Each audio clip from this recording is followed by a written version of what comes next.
IMF के मुतालबे पर gas सबके लिए महंगी, गैस के निर्खों में 112% तक इजाफा। इतलाक घरेलू, कमर्शियल, पावर सेक्टर, खाद, सीमेंट कारखानों, सनतों और CNG समेत तमाम शोबों पर होगा। सिर्फ 50 क्यूबिक मीटर के घरेलू सार्फिन को छूट मिलेगी। कीमतों का इतलाक मौजूदा साल 1 जनवरी से होगा और 6 माह तक लागू रहेगा। हुकूमत को 310 अरब रुपए का रेवेन्यू मिलेगा।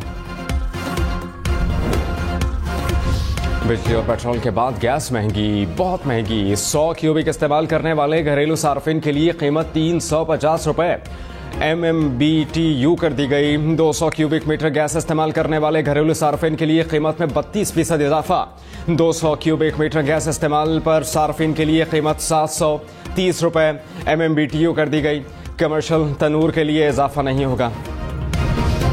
वज़ीर दाखिला राना सनाउल्ला ने कहा कि नून लीग की हुकूमत गिराने में 5 आदमियों का हाथ था। जनरल बाजवा, जनरल फैज, साकिब निसार, नासिब सईद खोसा और इमरान खान मुलव्विस थे। अदालत ने सब कुछ मैनेज कर रही थी। साकिब निसार की सरपरस्ती के बगैर ये काम पूरा नहीं होना था। इमरान खान का लॉन्ग मार्च आर्मी चीफ का तकर्रुर रोकने के लिए था। मर्जी के इलेक्शन के लिए जनरल बाजवा को एक्सटेंशन दी गई। इमरान खान ने कहा कि जनरल बाजवा ने कहा रूस की यूक्रेन पर हमले की मजम्मत करो। मैंने बताया कि भारत अमेरिका का इत्तेहादी है, वो तो मजम्मत नहीं कर रहा, हमें भी भारत की तरह न्यूट्रल रहना चाहिए। जनरल बाजवा ने अमेरिका को खुश करने के लिए खुद ही रूस की मजम्मत कर दी। मैं अपनी ज़ात के लिए कुछ नहीं कर रहा था, अवाम के लिए रूस से सस्ता तेल और गंदम लेना चाहता था। किसी और को खुश करने के लिए खारजा पॉलिसी बनाएं तो इसका यही नतीजा निकलता है जो अभी है। मुल्क में महंगाई की शरह 12 से बढ़कर 30% हो गई।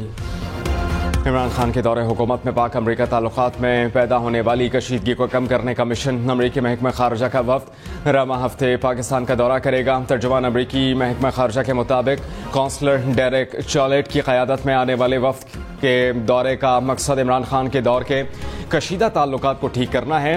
वफ्द बाहमी इक़्तिसादी ताल्लुकात को मज़ीद मजबूत बनाने के लिए पाकिस्तानी आला हुक्काम से मुलाकातें करेगा। सिक्योरिटी और मौसमियाती तब्दीली पर ताउन पर बात होगी। पंजाब असम्बली के इलेक्शन कब होंगे? गवर्नर पंजाब और इलेक्शन कमीशन हुकाम की आज मुलाकात होगी। गवर्नर पंजाब बलीगुर रहमान ने इलेक्शन कमीशन के लिए वक्त मांगने पर इजलास तलब कर लिया। चीफ सेक्रेटरी और IG पंजाब भी शरीक होंगे। लाहौर हाई कोर्ट के हुक्म के बाद सूरत हाल का जायजा लिया जाएगा। इलेक्शन कमीशन हुकाम मुलाकात के बाद आइंदा के लाए अमल पर गौर करेंगे।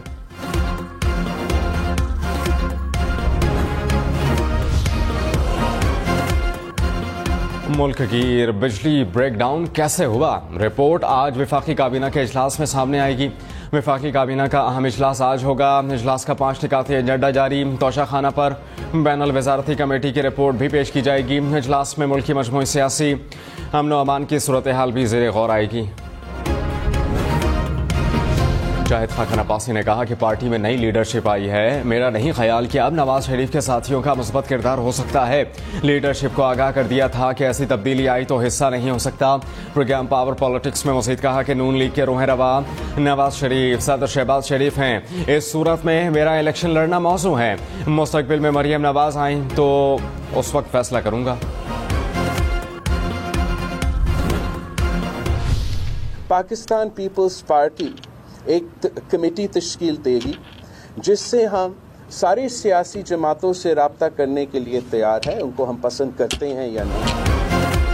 बिलावल भुट्टो ने इमरान खान से भी रब्ता करने का इशारा कर दिया। कहा कि मुल्क को बदतरीन सियासी और माशी बहरान का सामना है। सियासी जमातों ने हालात बेहतर ना किए तो बहरान नहीं संभल सकेगा। मुल्क के निज़ाम और जमहूरियत आगे लेके जाने के लिए एक एजेंडे पर आना होगा। Peoples Party rules of game और मुत्तफ़िका कौमी एजेंडे के लिए सबसे राबते के लिए तैयार है। उनसे भी राबते करेंगे जिनको हम पसंद नहीं करते।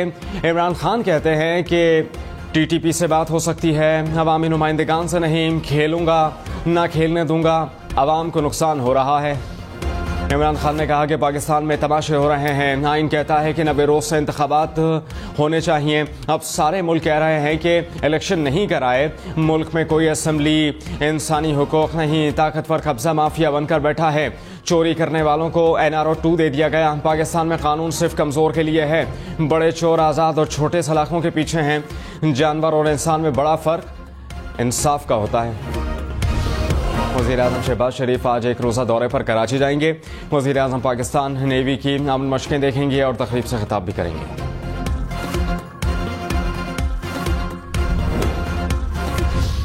कराची समेत सिंध भर के दुकानदार खबरदार, मुकर्ररा कीमत से महंगी अशिया बेचने पर जेल होगी। चीफ सेक्रेटरी सिंध ने वाज़ेह कर दिया, कहा कि गिरह फरोशी पर 6 माह कैद और 5 लाख रुपए जुर्माना होगा। अशिया कब्जे में लेकर नीलामी की जाएगी, जुर्माना अदा करने तक दुकान सील रहेगी। शाहिद खान अब्बासी ने कहा कि मैं वज़ीर आज़म होता तो वज़ीर ख़जाना मिफ्ता इस्माइल होते, जो शहबाज साहब के भी वज़ीर ख़जाना थे। शहबाज शरीफ को कभी मिफ्ता इस्माइल के काम से शिकायत नहीं हुई। वज़ीर आज़म की सवाबदीद पर वज़ीर काम करता है। शहबाज शरीफ ने फैसला किया कि अब इसहाक डार वज़ीर ख़जाना होंगे। अरशद शरीफ कत्ल केस में 2 मुल्ज़िमान को इश्तिहारी करार देने की कार्रवाई मुकम्मल। ज़राए के मुताबिक खुर्रम और वक़ार के मकामी अदालत से इश्तिहारी होने के वारंट हासिल कर लिए गए। FIA ने इंटरपोल को खत लिख दिया, दोनों मुल्ज़िमान के रेड वारंट जारी करने की इस्तदा।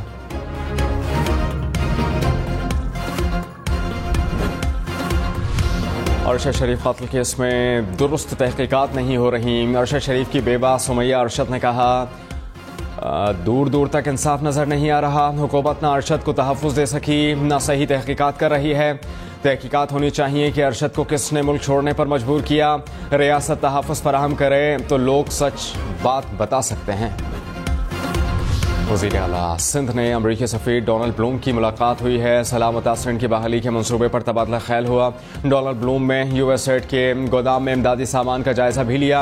अमरीकी सफ़ीर क़ायद आज़म हाउस भी गए। बानी पाकिस्तान के ज़ेर इस्तेमाल अशिया का मुआयना भी किया। हैदराबाद में 18 फरवरी को पीपल्स पिंक बस सर्विस शुरू की जाएगी। सिंध हुकूमत का ऐलान। शर्जीला मेमन ने कहा कि कराची में पिंक बस सर्विस को बड़ी पज़ीराई मिली। 20 फरवरी को 30 नए रूट शुरू करने जा रहे हैं। नुमाइश से CVO तक भी पिंक बस सर्विस शुरू कर रहे हैं।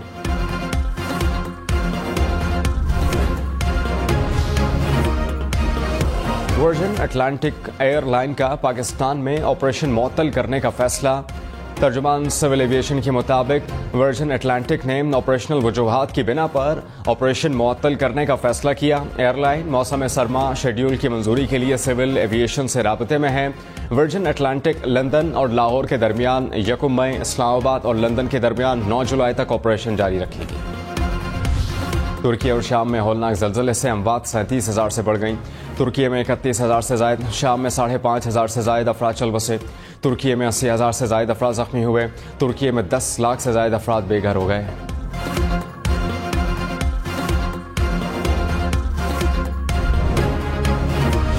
वज़ीर आज़म शहबाज शरीफ का तुर्की के सफारत खाने का दौरा। ज़लज़ला नुकसानात पर अफसोस का इजहार किया।